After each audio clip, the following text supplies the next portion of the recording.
Ashamaa akkam jirtu kabajamtootaa fi daawwattoota koo Dr. Obsaan jedhama.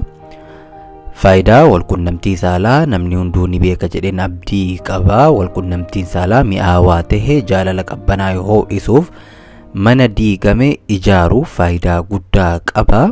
Egaa sagantaa keenya kan har'aa irratti dhiira akkanaa wajjin abadan wal-qunnamtii saalaa hin godhina. Dhiironni kunneen dhiirota akkamii kan jedhu kan ilaallu ta'a. Channel kiyyaaf haarawaa yoo taatan subscribe like gochuun gaaffii yookaan qabattan ta'e gaaffii kamuu na gaafachuu ni dandeessu. Gaaffii keessaniif deebii gahaa ta'e kan isiniif kennu ta'a. Gaaffii keessan komentii irra naaf kaayuu ni dandeessu. Hamma dhumaatti yoo na wajji turtan barumsa irraa argattu na wajjin tura. Egaa dura kan ilaallu shamarreen takka dhiira akkamii wajji wal-qunnamtii saalaa godhuu hin qabne kan jedhu kan ilaallu ta'a.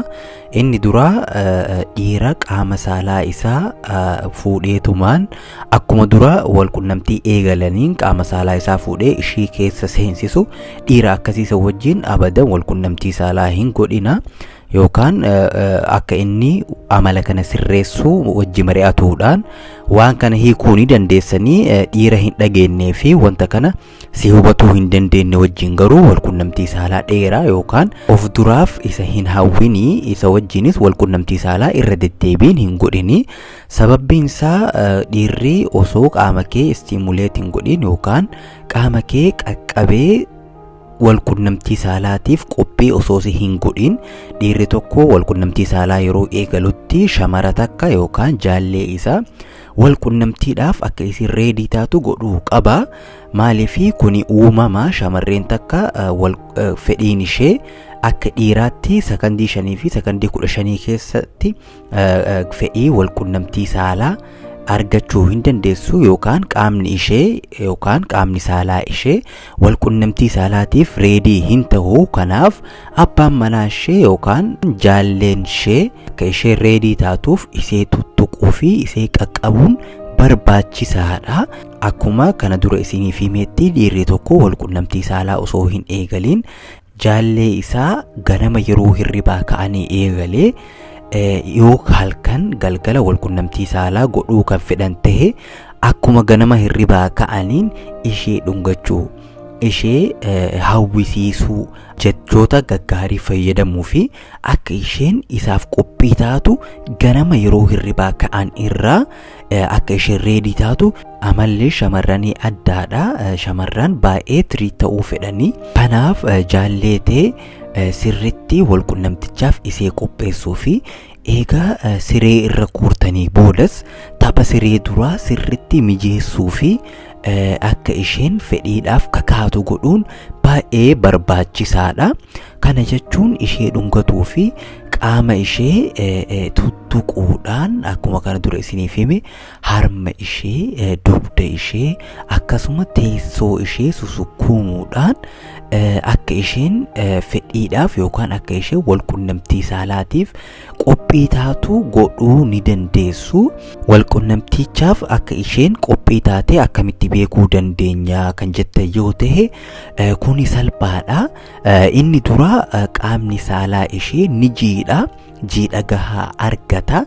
Kuni baay'ee barbaachisaa fi qaamni saalaa ishee jiidha osoo hin argatin wal-qunnamtii saalaa godhuu hin qabdanii. Kuni baay'ee ulfaataa fi infekshinii garaagaraa qaama saalaa ishee irratti uumuu danda'a. Dhibee garaagaraatiifis ishee saaxiluu waan danda'uuf shamarran tokko gaaffii kana yeroo hedduu na gaafattanii turtanii qaamni saalaa kun na gubaa maal godhuu qabaa kan jedhu na gaafattanii turtanii. Kanas yeroo darbee irratti viidiyoo isiniif dalagee ture achi seentanii ilaaluu ni dandeessu.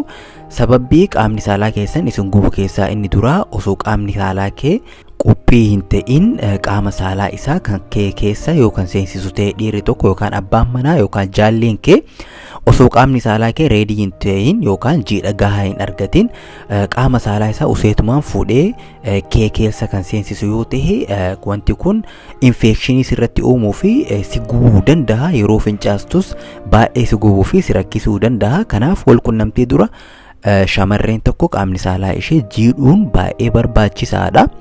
Kanaaf dhiira qaama saalaa isaa osoo ati reedii hin ta'in fuudhee keessa seensisu yookaan osoo ati reedii hin ta'in wal-qunnamticha eegalu wajjin wal-qunnamtii saalaa hin godhinii dhiira akkanaa irraa fagaadha.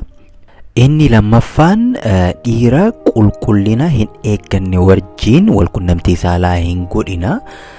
Dhiironni tokko tokko maalii qaama saalaa isaanis ta'ee qaama guutuu isaanii hin dhiqatanii. Kana jechuun maalii eega fincaanii booda yookaan eega mana fincaanii dhaqee booda fincaaneetumaan osoo hin goggoifatiin yookaan sooftiidhaan yookaan bishaaniin qaama saalaa isaa osoo hin dhiqatiin dhiironni bahan hedduutu jiru. Dhiira akkanaa kana wajjin wal-qunnamtii saalaa hin godhina, dhibee garagaraatiif isin saaxiluu danda'a. Dhiirota fincaaneetumaan qaama saalaa isaanii hurgufuudhaan gara surree isaanii qaama saalaa isaanii deebisanii deemanii hedduutu jira. Kararrattis kan argitanidha. Dhiira akkanaa wajjin wal-qunnamtii saalaa hin godhina. Dhiironni akkanaa kun dhibee garagaraatiif isin saaxilu, alaarjii hamaa ta'eef isin saaxilanii. Kanaaf dhiirota akkanaa wajirraa fagaachuun dirqama. Dhiirri qulqulluu ta'e eega wal-qunnamtii saalaa geessee boodas qaama dhiqatee akkasitti haadha manaa isaa wajjin ciisa, jaallee isaa wajjin ciisa. Dhiironni tokko tokko wal-qunnamtii saalaa eega godhan boodas osoo qaama isaaniis hin dhiqatin yookaan qaamuma saalaa isaaniis osoo hin dhiqatin akkasumatti rafuu. Kun immoo foolii hamaa mana keessatti uumaa. Isinis wal hammachuu fi wal dhungachuus hin dandeessuni.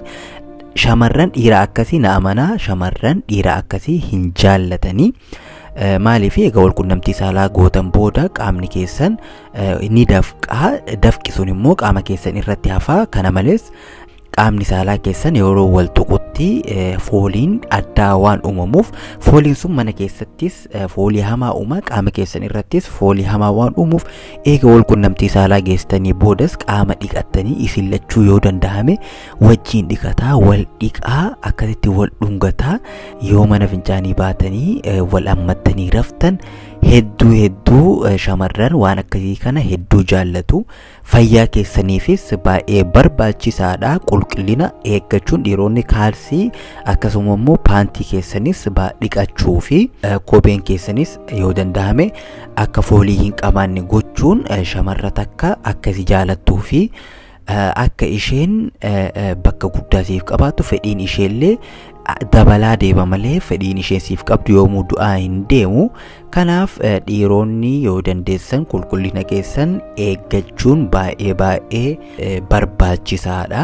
Yoon kana jedhu dubbiin kun shamarranis kan ilaallatudha. Shamarranis erga osoo wal-qunnamtii saalaa hin eegalin qaama saalaa keessan dhiqachuun baay'ee barbaachisaadha. Maaliif yeroo wal-qunnamtii saalaa eegaltanitti foolii badaa akka hin uumneef dhiirris shamarranis wal-qunnamtii saalaa osoo hin eegalinis ta'ee erga fixxanii booda dhiqachuu yoo dandeessan baay'ee filatamaa fi jaallatamaadha. Kanaaf wal-qunnamtii saalaa mi'aawaa ta'e godhuu yoo barbaaddan qulqullina keessan eeggachuun faayidaa guddaa isiniif qaba. Dhiira sadaffaan yeroo hedduu akkuma isiniif himutti maaliif waan kana irra deddeebiin kan isiniif himuuf dhiironni hedduun yookaan shamarranis waan kana dhagahaa hin jiranii akka amalaatti yookaan akka aadaatti ilaallee jirra. Waan kana erga wal-qunnamtii geessinee booda dhiirri tokko fuula dhalaarraa galagaree yookaan jaallee isaarraa fuula garagaree rafaa yookaan immoo ishee hin hammatu yookaan ishee hin dhungatu. Kuni hin barbaachisu. Dhiira si hammatuu fi dhiira fuula sirraa hin garagalle wajjin jaalala kee eegali. Dhiirri akkasii yoomuu si hin gatu. Akkasuma immoo dhiira mi'aawaa fi jaalala beekuudha. Akkasuma immoo faayidaa wal-qunnamtii saalaatii fi beekumsa wal-qunnamtii saalaa dhiira qabuudha. Kanaaf dhiirota qabxiilee sadan kana guuttatan yookaan argattu ta'ee baay'ee filatamaadha. Yookaan jaalleen keetis amaloota sadeen kana kan hin qabaanne yoo ta'e viidiyoo kana isaaf sheer godhuudhaan akka inni irraa baratu godhuu ni dandeessu. Gaaffii kamuu yookaan qabaattan ta'e immoo dabalataan koomantii irra naaf kaayuu ni dandeessu. Gaaffii keessan nan dubbisa, tokko tokkoodhaan ilaala. Yeroo itti aanutti gaaffii keessaniif deebii gahaa qabadheen kan dhiyaadhu ta'a. Eegaa kabajamtootaa fi daawwattoota koo sagantaa kiyya kan har'aas irratti xumureen jira. Chaanaalii kiyyaaf haarawaa yoo taatan subscribe like gochuun hamma dhumaatti waan na wajji turtaniif galatoomaa jecha fayyaa argadhaa, fayyaan dhabinaa.